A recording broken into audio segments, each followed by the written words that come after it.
अब जाएगा मोह माया में मत फसावा। मिला नौकरी बहुत सिफारस से, गाड़ी भोरा में बधनिया बनारस से। जहाँ करो बहरवा तुनिका आवो ना पजरवा हो, कजरवा को दी राजा जी लगी ना नजरवा हो, कजरवा को दी राजा जी लगी ना नजरवा हो, कजरवा को दी राजा जी। कितना माने ली तू हमके।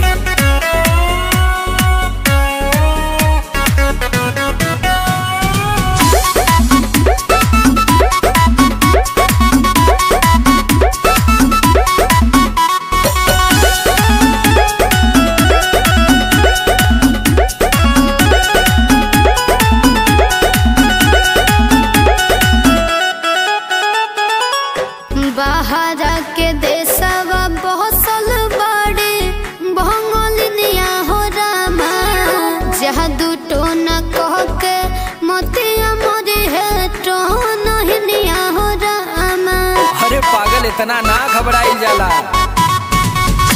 इतना डेराई रुपया कोई से कमाइबे गोरी, झुमका झुलनिया तोहे कहाँ से गढ़इबे गोरी।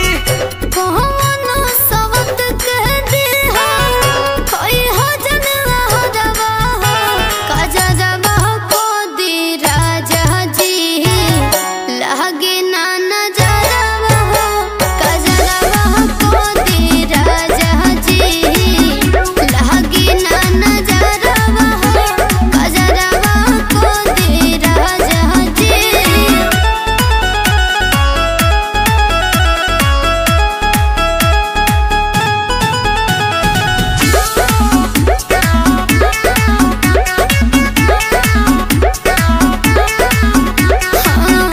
बड़े लड़ी कहिया खेल खाए के समैया रामा, बेरी रुपया बनल बड़े निरदैया रामा। अब लगत है कि हमहू के रोवाई के मनबू।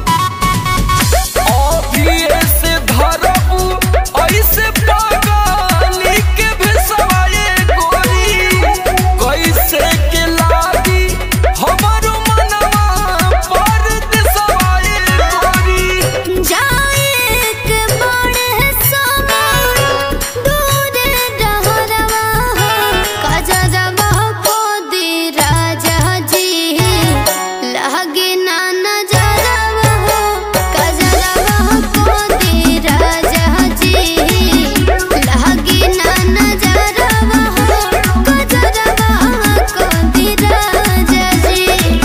अरे आलोक भैया 10 साल से वही कमाते हुए ना, हम ही के कुल सुगा बना लेती।